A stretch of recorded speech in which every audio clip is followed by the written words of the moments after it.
Muito bom dia a todos que me ouvem. A graça, a paz do Senhor Jesus seja com todos. Que Deus venha te abençoar. A Bíblia fala assim: a fé vem pelo ouvir e ouvir pela palavra de Deus. A fé vem por ouvir a palavra de Deus. E assim diz: como ouvirão se não tem quem pregue? E como pregarão se não forem enviados por Deus? Já parou para pensar o que aconteceria com o Evangelho se ele fosse deixado de ser pregado? Você já parou para pensar o que poderia acontecer com a palavra de Deus se ela deixasse de ser pregada? No mínimo ela entraria no esquecimento. Só que Jesus Cristo, ele ordenou que se pregasse o Evangelho. Jesus, ele ordenou que pregasse a tempo e fora de tempo. Porque muitas pessoas estão caminhando para o inferno. E a pregação do Evangelho é como se alguém estivesse tentando se despertar, tentando despertar alguém que está caminhando para chamas, prestes a ser queimado. E a mensagem do Evangelho é basicamente isso: desperta, ó tu que dormes, levanta-te dentre os mortos e Cristo te esclarecerá. Alguém que está caminhando no pecado, ele está caminhando para a chama da condenação. Alguém que está vivendo iniquidade, ele está caminhando prestes à chama do inferno. E é por isso que a palavra de Deus diz que Deus ele ordena em todos os lugares que venham a se arrepender.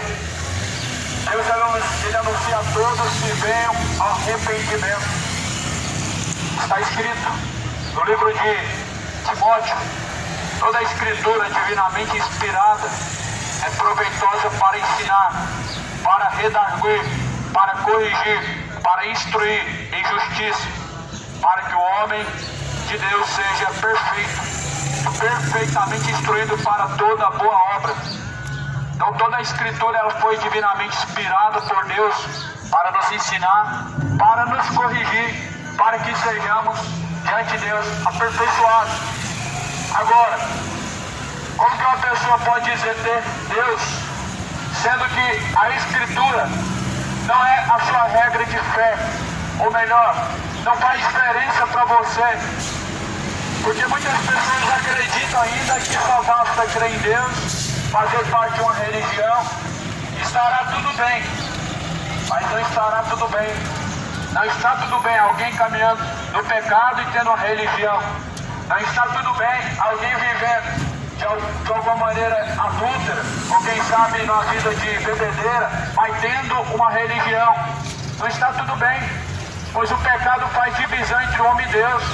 Nessa vida o pecado separa o homem da presença de Deus, e na eternidade será eterno, ou seja, mais ainda o homem estará separado de Deus. Agora para pensar, a pessoa vivendo na terra, separada diante de Deus, ela ainda assim consegue encontrar uma esperança em alguma coisa, em algum lugar. Mas agora imagina a eternidade separada diante de Deus, no lugar chamado tormento, no lugar chamado inferno, onde o seu clamor não chega até a Deus, onde o seu pedido de socorro não é ouvido, onde não há uma gota de água para te refrescar. Assim será no inferno. Alguns dizem, não é eterno, mas a Bíblia desmente isso. Jesus falou, o fogo que nunca se apaga. Jesus diz, é melhor que o homem corta aquilo que te faz pecar, do que tendo todos os seus membros lançado no fogo eterno. Muitos não acreditam nisso, mas Jesus falou, e é por isso que Jesus ele disse, poucos entrarão no reino de Deus, porque largo e espaçoso é o caminho, a qual conduz à perdição eterna. O caminho que conduz à perdição eterna, ele é largo, é espaçoso, a multidão tem escolhido trilhar por esse caminho, um caminho fácil, ou seja, o caminho do pecado. Mas esse caminho é caminho de perdição. Escapa com vida, meu irmão. Escapa com vida da condenação eterna. O caminho de pecado é prazeroso em seu momento em que é vivido, mas trará uma eternidade de sofrimento e de dor eterno, aonde o verme nunca morre, aonde o fogo nunca se apaga. Por isso, Jesus Cristo ele chama ao verdadeiro arrependimento. Jesus chama o homem à verdadeira conversão. A palavra de Deus diz assim, quem tem ouvidos para ouvir, ouça. Muitas pessoas têm ouvido para ouvir muitas coisas que são agradáveis ao seu coração.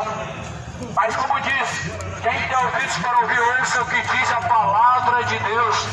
Pois ela é lâmpada para os nossos pés, é luz para os nossos caminhos, a palavra de Deus.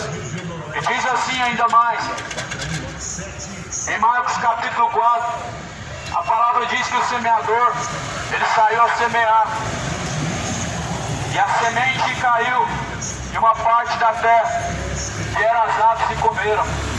A palavra é a semente. A palavra muitas vezes está caindo em algum coração, às vezes um coração endurecido, e essa palavra ela não vai prosperar, porque até por algum momento de tempo a pessoa recebe a palavra com um certo tipo de entusiasmo, mas vindo um certo medo, ouvindo alguma perseguição, ouvindo alguma dificuldade, vindo as perseguições, eles acabam abandonando Jesus, Muitas pessoas acabam abandonando o caminho da salvação por causa das dificuldades que enfrentam, por causa das perseguições, por causa das tentações que o pecado traz. Muitas pessoas estão abandonando a Cristo e estão dizendo que a culpa é do fulano, estão dizendo que a culpa é do ciclano. Ciclano fez isso, fulano fez aquilo, e essa é a desculpa que o pecador tem arrumado para não permanecer em Cristo. Isso porque o pecado parece ser prazeroso. Isso porque o pecado ele traz uma proposta de prazer. Mas eu te falo, que o pecado ele vai te trazer a eternidade de sofrimento, a eternidade de dor. Talvez o homem ele sinta um prazer, e é claramente que sente o prazer no pecado, quando está a se embebedar, quando está a prostituir-se, até mesmo através da internet, as pornografias. Só que isso vai te custar a eternidade. Todo pecado te custará a eternidade. Todo pecado te levará a uma eternidade de sofrimento. Todo pecado te levará a uma eternidade de condenação. Por isso que Jesus ele nos alerta. É por isso que a palavra de Deus diz que o salário do pecado é a morte, mas o dom gratuito de Deus é a vida eterna. Ou seja, o dom gratuito de Deus é a salvação.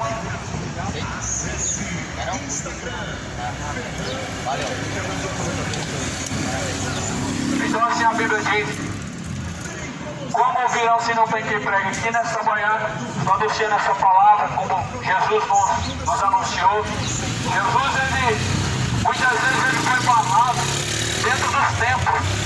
Muitas vezes Jesus começava a pregar dentro da sinagoga dos fariseus, e ele terminava fora da sinagoga, em cima de ameaças, aonde eles lançavam ele fora do templo. Jesus deu ordem para construir um templo. Jesus falou que ele construiria um templo em 3 dias. Construiu. É você. O meu corpo, o teu corpo é casa de Deus. Outra coisa que se constrói não é casa de Deus. Em Atos 7 diz: Deus não habita em templos feitos por mãos humanas. Deus não está lá. Deus ele quer estar dentro de você, e aonde você estiver, Deus estará. Dentro das sinagogas, eles lançavam Jesus fora. Jesus ele pregava sobre o inferno. Jesus pregava sobre as consequências do pecado. Jesus ele pregava sobre aquilo que o homem tem feito contrariando a vontade de Deus. E os fariseus lançavam ele fora do templo. Jesus não era pregador de templo. Tem pessoas que dizem assim: você tem que abrir um templo para você pregar. Jesus já abriu esse templo. Não sabeis que o seu corpo é o templo e morada do Espírito Santo de Deus, e que não provém de vocês mesmos esse corpo, mas pertence a Deus. Em 1 Coríntios capítulo 3, versículo 17 diz assim: que aquele que destruir o templo de Deus, que é o seu corpo, também vai ser destruído por Deus. Não queira, meu irmão, meu amigo, minha amiga, ser destruído por Deus por conta do pecado.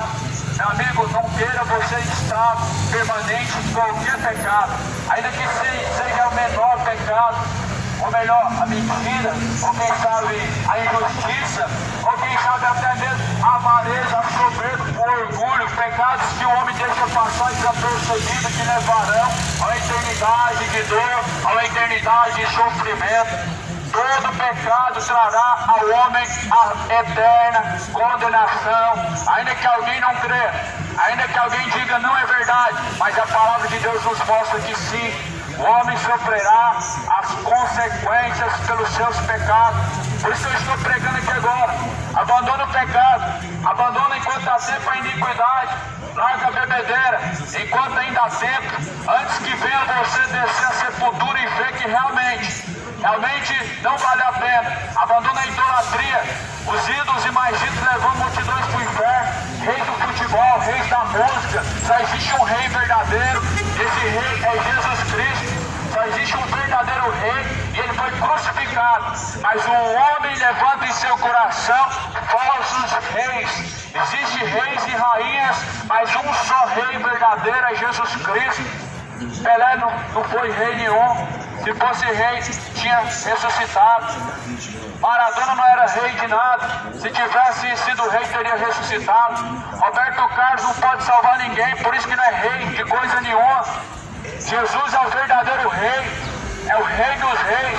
E quando nós vemos os shows, ou vemos as partidas de futebol que esses supostos, esses reis fraudulentos, eles fazem, milhões de pessoas comparecem, mas quando se fala do rei verdadeiro, que é Jesus Cristo, uma minoria faz questão de participar, uma minoria coloca sua atenção no verdadeiro rei, que é Jesus Cristo. Mas esses reis impostores, adúlteros da música, do futebol, estão levando a multidão, enchendo estádios, enchendo ruas e enchendo o inferno também, com as suas iniquidades, com os seus exemplos, com os seus...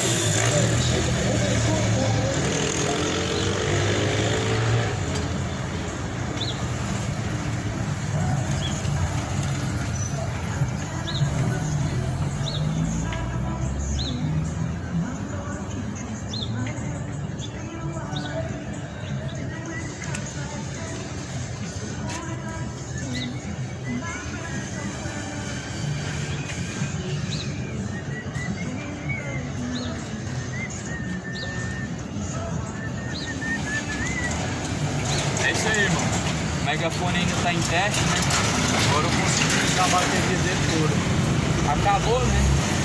Não era o que eu queria, estava esperando acabar por agora. Mas é isso.